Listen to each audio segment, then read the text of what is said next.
Morning. It's about 5:15. And I'm sitting here this morning thinking about everything from yesterday and had some rough thoughts going through my head dealing with customers' cars, man. You ever thought to yourself, like, why are you doing this? And why do you continue doing what you're doing? Even though you love what you're doing, is it really worth dealing with shitty people and situations and the stress of having to deal with somebody else's problem every single day? Yesterday was a bad day for me. Yesterday was one of those days where I thought to myself, I love what I do, but why do I keep doing this shit? Just pack it up, walk away, and go do something for yourself on vehicles that are, 15, 20 years old instead of this. I've got a 2020 Fusion in my stall right now. All the modules have dropped off the HS2 network. I put several hours into this vehicle to figure out what's going on with it at first. Notify the customer. Then the customer tells us it was at another automotive credit center that they bought the vehicle from. Only drove the vehicle for a week and the engine was already knocking, and took the vehicle back. 2020 Ford Fusion 2.0 liter EcoBoost. Then that dealer they bought it from wasn't the manufacturer of the vehicle, wasn't a Ford dealer. They had to send the vehicle over an hour and a half away to their sister store so the sister store could put a flywheel in the vehicle.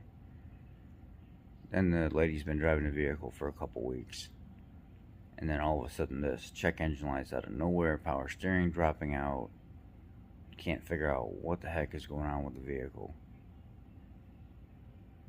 So she brings it to us.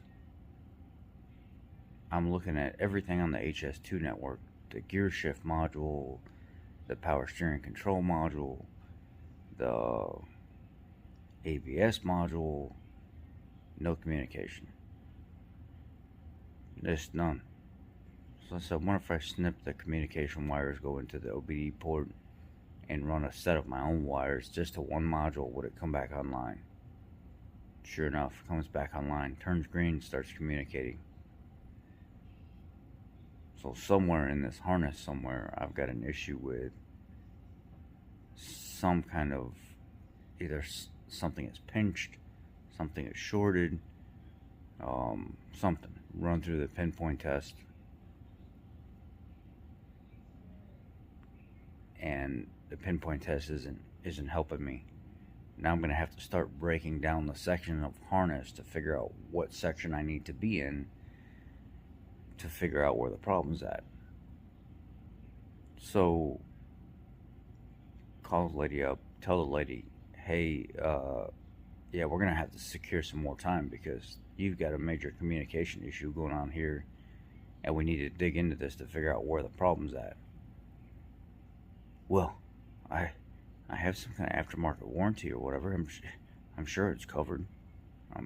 Just keep going. Keep doing what you got to do to find the problem. You've already had my vehicle long enough. Yeah, because there were other vehicles ahead of yours that needed to be fixed. My tech came off of some of them so he can get an idea on where he needs to go with yours. And now we know we have an idea. We don't know how long it's going to take, but we're going to have to get back on our other jobs and finish them up and then come back to yours.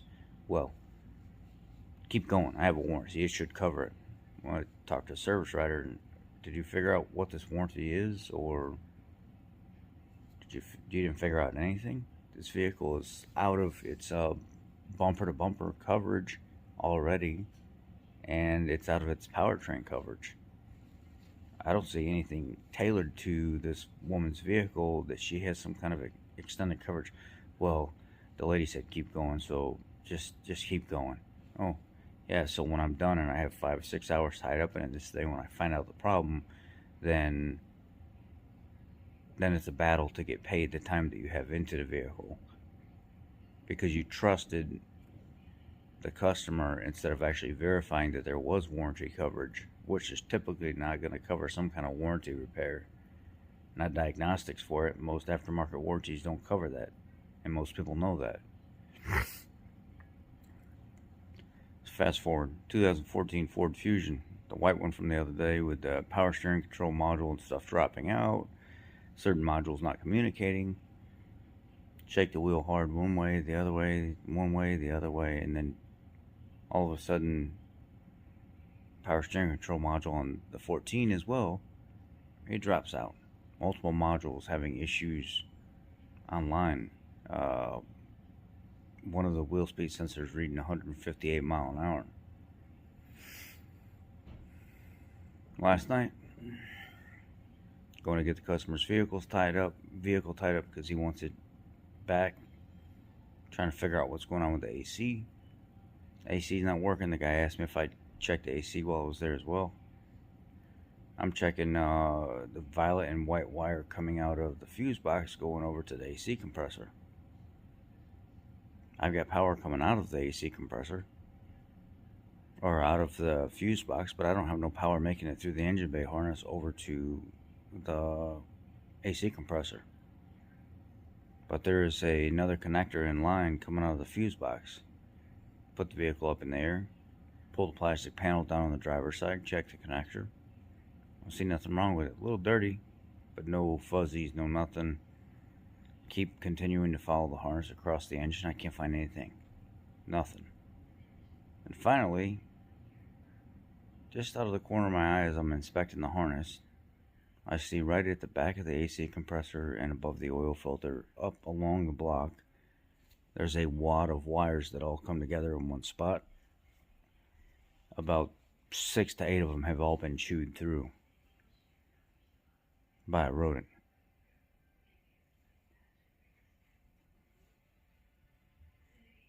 You know, I probably spent like 2.5 hours on that vehicle just to verify that.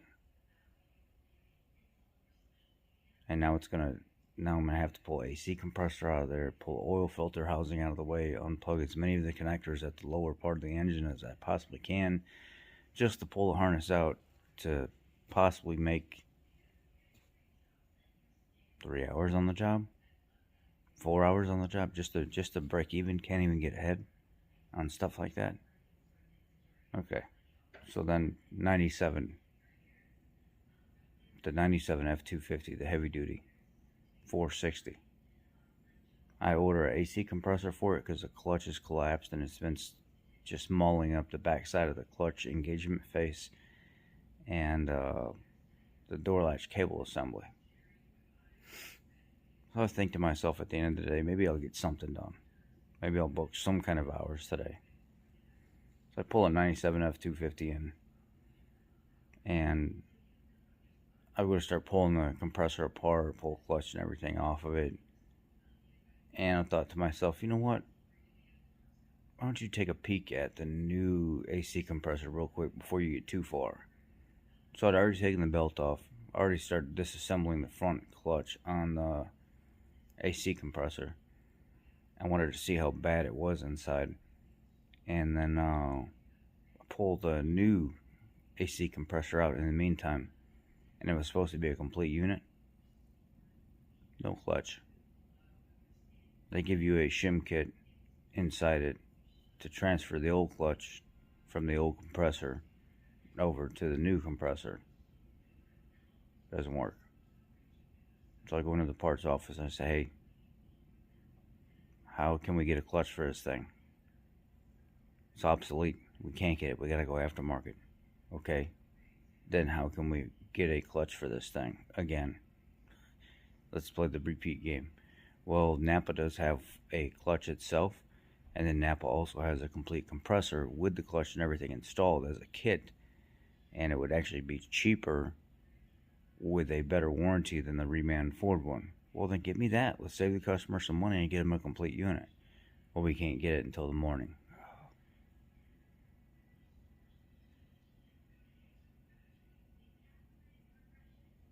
It's not their fault. Okay. We get it morning time. So then, I want to look at the door cable, get the door lined out. Well, the customer's already got the door tore apart. I'm going to have to figure out how and which way everything goes back together. And I notice there's clips missing in the door that I'm going to have to source out. And I'm like, well, let me get ahead of this. I'll get the door started. I get the latch assembly and everything all apart in this 97 F250. I go to start transferring over what little cables that go from the push tab button on the outside down to the lock assembly, and then the lock has a cable that goes, or a rod that goes down. I start transferring over the little plastic fittings and stuff because none of that came with the new cable assembly, door latch cable assembly. And I'm looking at it and I'm like, why does this cable look like it's going in the position different? Like the little mechanism that moves up and down on this one is flipped this way on this one. It's because the brand new one's the right side, even though I ordered left side. At this point, I'm numb and I'm boiling. And these days have been happening far too often.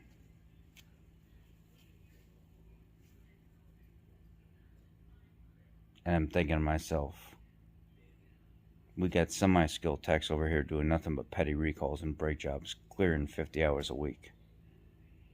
I'm stuck doing shit like this day in and day out with no break, no breather, or nothing. I'm numb at this point. I'm numb to the point where I'm so upset. There's everything in my body telling me to throw everything down exactly where it is and walk the hell out and just go home.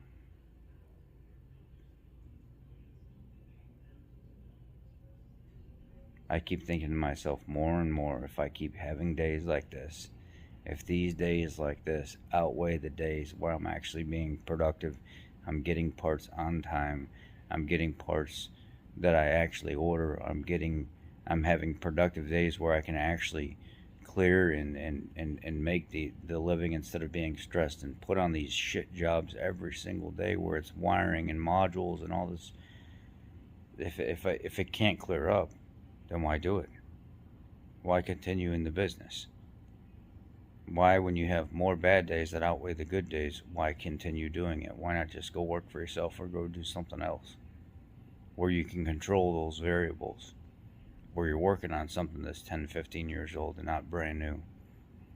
A lot of people say stuff all the time like, oh, why don't you just go, that's why I go to an independent shop. That's why I go to this. That's why I go to that. There's nothing wrong with those guys at all.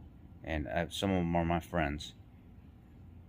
But working at an independent shop is nowhere near as hard as working on a brand new vehicle where shit has went south and you don't have proper wiring diagrams, trying to figure out why certain modules and stuff aren't online. I don't give a shit what you say. You don't have to deal with those types of things. Typically, it's basic wire repairs, basic troubleshooting and stuff like that. Not why 6 modules aren't communicating and you got a customer's car full of shit that you have to pull apart under warranty to figure out what's going on.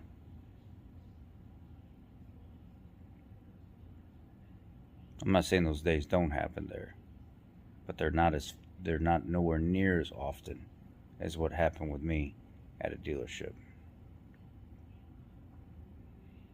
Yeah. Yesterday was one of those days where I didn't even know how to be emotional by the end of the day. I just wanted to walk out. Wanted to be done with it. Just straight bullshit over and over and over and over again. Customers crying and complaining, hey, when's my car gonna be done? Woman, you brought your car to us and you dropped it off, not knowing what was going on with it. While you were dealing with another dealer, instead of taking it back to them, you brought it to us. And there was a lot of cars ahead of yours. Calm down. You're going to get your car back when you get your car back, unfortunately. There's a lot of stuff going on right now.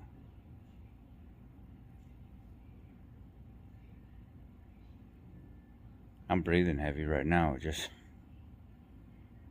thinking of the stress. Like when I go to work today. I'm going back into that vehicle where those modules are offline so I can continue where I picked up. I'm going back into that wiring repair job where I got to tear all that shit apart at the front of the engine just to get enough slack to pull the harness out so I can do the wire repair. I'm still going to lose time on it. And then I'm going back into the 97 today, where the parts are supposed to be here this morning. And then I have a 2015 Ford F-150 that needs IWEs, a check valve, and a vacuum solenoid for the four-wheel drive system. That'll be easy. A subscriber dropped that off, requested only I work on it. So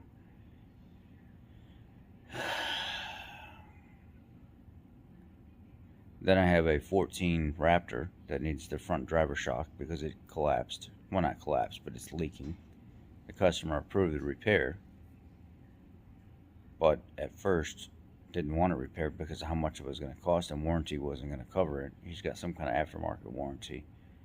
Well, he is an over-the-road truck driver, so he said, I'm going to be on the road all week anyway, so fix it. Then he calls up and says, okay, you know what, don't fix it. If the warranty's not going to cover it, don't fix it.